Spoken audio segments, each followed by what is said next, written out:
Cartoon film. Be correct. To be. Corrected by Tarek. মাস্টারমশাই কোথায় গিয়েছিলেন? এই কটা টিউশনি ছিল। আপনাকে তো চিনলাম না। না না, আমি গ্রামে নতুন এসেছি তো।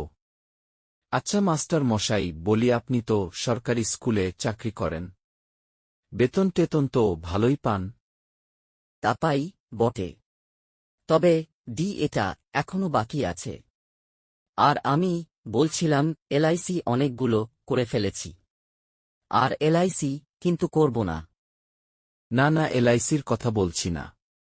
আসলে যারা বেকার ছেলে মেয়ে প্রাইভেট টিউশনি পড়ায়, আপনি যদি টিউশনি পড়ান তাহলে তাদের তো একটু ক্ষতি হচ্ছে, কি বলেন? আরে আমি তো পড়াতে চাই না, কিন্তু গার্জিয়ানরা ছাড়ে না, এই জোর করে আমাকে দিয়ে দেবে। এটা তো কথার কথা। জোর করে আপনাকে যদি কেউ চুরি করতে বলে তো আপনি কি তা করবেন? আরে কি যা তা বলছেন? আমি হলাম শিক্ষক, তা এর সাথে চুরির কি সম্পর্ক আছে? আছে। শিক্ষার অধিকার আইনে কোনো সরকারি টিচার বা শিক্ষক প্রাইভেট টিউশন পড়াতে পারে না, মুচলেখা দিতে হয়। আপনিও দিয়েছেন, তাহলে জেনে বুঝে যা করছেন সেটা ঠিক হচ্ছে না।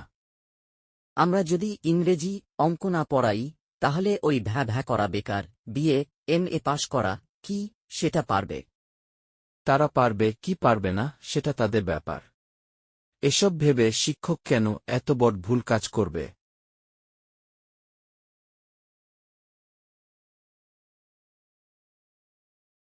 আচ্ছা, আপনি কে বলুন তো, সাত সকালে এরকম কথা বলছেন? আমি কি সেটা না জেনে আপনাকে যেটা বলছি সেটা করুন। কারণ রিপোর্ট পেয়েই আমি এসছি। এখন দেখছি ঘটনাটা ঠিক। কারণ এই ধরনের কাজ নৈতিকতা বিরোধী, এ টাইপ অফ থেফট। থেফট মানে চুরি। ছেলেদেরকে জ্ঞান বিতরণ করব, সেটা চুরি হয় কি করে? কেন হয় সেটা ভালো করে শুনেন। আর ভবিষ্যতে যেন এসব না করা হয়, না হলে শিক্ষা দপ্তর ব্যবস্থা নিতে বাধ্য হবে।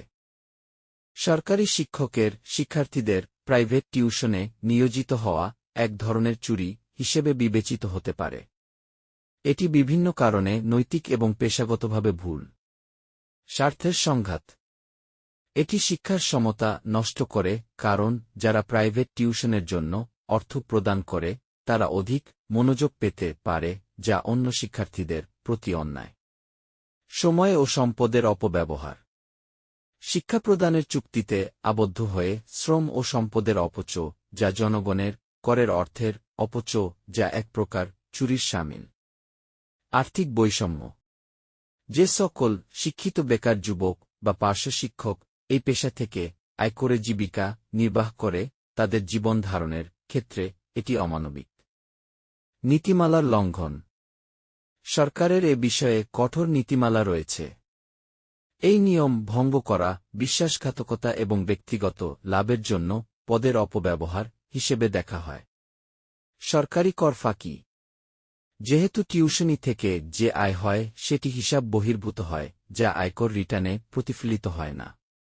তাই সরকারি কর পরোক্ষভাবে ফাঁকি দেওয়া হয়। এ ধরনের কাজ শিক্ষা ব্যবস্থার বিশ্বাসযোগ্যতা নষ্ট করে এবং নৈতিকতার গুরুতর লঙ্ঘন করে ও শিক্ষার অধিকার আইন ভঙ্গ করে।